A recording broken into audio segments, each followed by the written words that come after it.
नमस्कार। मैं संदीप राज का आपका अपने चैनल जसके राज कोचिंग सेंटर में स्वागत और अभिनंदन करता हूं। तो आज हम लोग सीखने चल रहे हैं फ्यूचर इंडिफिनिट टेंस। फ्यूचर मतलब भविष्य, ठीक है।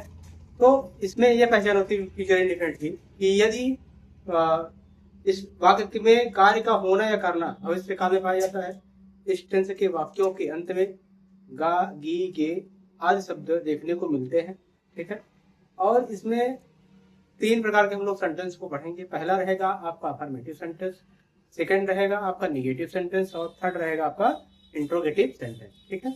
तो अफर्मेटिव सेंटेंस में क्या रहेगा? अफर्मेटिव सेंटेंस में अगर इसमें दो बातों का ध्यान रखना जरूरी है कि अगर आई और वी दिखता है, आई और वी दिखता है, तो आई वी के साथ हमेशा हम लोग सेल का प्रयोग करेंगे और अन्य जितने भी सब्जेक्ट होंगे उनके साथ हम लोग क्या लगाएंगे भाई? विल का प्रयोग करेंगे, ठीक है। देखते हैं इससे इसका पहचान क्या है कि इस टेंस के वाक्यों में कार्य का होना या करना भविष्य काल में आ जाएगा। इस टेंस के वाक्यों में क्या रहेगा? ये सब आपको देखने को वाक्य के अंत में देखने को मिलेंगे। तो इसका रूल क्या रहेगा? चाहे सिंगुलर हो या प्लूरल हो, यानी कि एक वचन हो या बहुवचन हो, इससे यहाँ पर कोई ताल्लुकात नहीं रहने वाला है। तो इसका हम रूल पहले सीखेंगे कि सब्जेक्ट पहले लिखेंगे। यानी मैं लिख सकता हूं कि अगर आई आ जाए या वी आ जाए, यानी कि मैं और हम शब्द अगर वाक्य में देखने को मिले, तो आपको सबसे पहले उसको लिखना है और उसके जस्ट बाद आप क्या लगाना है? शैल का प्रयोग करना है। शैल के बाद वर्ब की हमेशा और हमेशा इस टेंस में फर्स्ट फॉर्म का ही प्रयोग होता है। और प्लस क्या हो जाएगा? ऑब्जेक्ट लिख देना है। फिर क्या लिखना है? अदर वर्ड लिख देना, ठीक है। ये था इसका रूल। अब हम क्या करेंगे? रूल लिखने के बाद अब इसका हम एग्जाम्पल लेते हैं। जैसे मैं गीत गाऊंगा, मैं गीत गाऊंगा, ठीक है। ये लिखा हुआ है। बताइए गा शब्द आए नहीं आए? देखिए, तो इससे ये पता चलता है कि कौन टेंस है? ये फ्यूचर इंडिफिनिट टेंस है। अब भाई सेंटेंस कौन सा अगर बात मैं करता हूँ तो अफर्मेटिव सेंटेंस को नकारात्मक वाक्य नहीं है, क्वेश्चन मार्क नहीं लगा हुआ है। ये आई आया है ना, आई पहले क्या लिखा है? सब्जेक्ट आई हो गया। आई वाले इसका प्रयोग करेंगे, शैल का प्रयोग करेंगे। क्रिया क्या होती है? ये गाना के साथ होता है सिंग, सिंग। अब एक बार में एक ही गाना कोई गाएगा, इसलिए सिंग हो जाएगा, ठीक है। आगे लिखा जिसमें हम अपनी पुस्तक बाजार में खरीदेंगे, ये लिखा हुआ। एक छोटा सा एग्जांपल ले लिया हमने कि हम अपनी पुस्तक बाजार में खरीदेंगे। देखेंगे पहले हमारा सब्जेक्ट कैसा है। ये लास्ट में इसकी पहचान है। ये शब्द आया नहीं आया? देखिए, ठीक है। तो ये पहले सब्जेक्ट हमारा बी है, पहले सब्जेक्ट लिखा हमने। फिर इसका प्रयोग करेंगे भाई, शैल का प्रयोग करेंगे। क्रिया कैसी है? बाई, खरीदना, बाई हो गया। अपनी किताब, तो फिर साथ अपने क्या लगता है? आपको बता चुके हैं पिछले वीडियो में, आवर लगता है, आवर मुख हो जाएगा। अब ये बाजार में, बगीचे में, ये सारी चीजें विद्यालय में ये क्या होते हैं? अदर वर्ड होते हैं। इनको हम लोग सबसे लास्ट में लिखते हैं।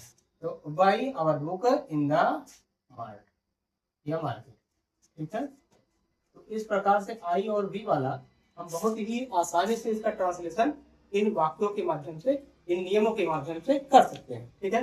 तो अब इसके बाद हम लोग सीखेंगे सेकंड रूल हमारा क्या कहता है कि अगर आई वी के अलावा अगर कोई सब्जेक्ट आता है, ठीक है, ऐसे आप नोट कर लेंगे, और कोई सब्जेक्ट आता है तो अदर वर्ड के साथ पहले हम उस कर्ता को लिखेंगे, यानी सब्जेक्ट को लिखेंगे, और उसके जस्ट बाद हम शैल का प्रयोग ना करके बल्कि किसका प्रयोग करेंगे? यहाँ पर विल का प्रयोग करेंगे। तो रूल 2 हमारा यही कहता है कि आप सब्जेक्ट लिखेंगे आई बी को छोड़कर, यानी कि यू आ जाए, किसी व्यक्ति का नाम आ जाए, ठीक है, दे आ जाए, इन सबके साथ हमको किसका प्रयोग करना है? सब, यानी कि विल का प्रयोग करना है। एग्जाम्पल देखते हैं। जैसे मोहित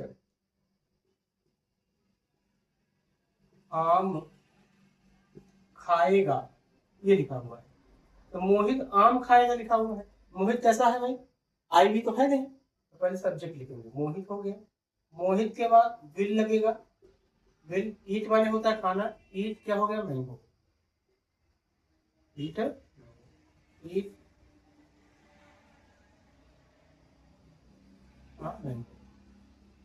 मैंगो, ठीक है। और इसे लिखा तुम पत्र पढ़ोगे, ये लिखा हुआ है। तो यू विल, यू के साथ क्या लगेगा विल, क्योंकि यहाँ पर आई भी तो है नहीं, विल लगाना है। रीड अ लेटर, ठीक है। किसी व्यक्ति का नाम हो, आई वी यू दे हो, सब चीजों के साथ, जैसे लिखा वे क्रिकेट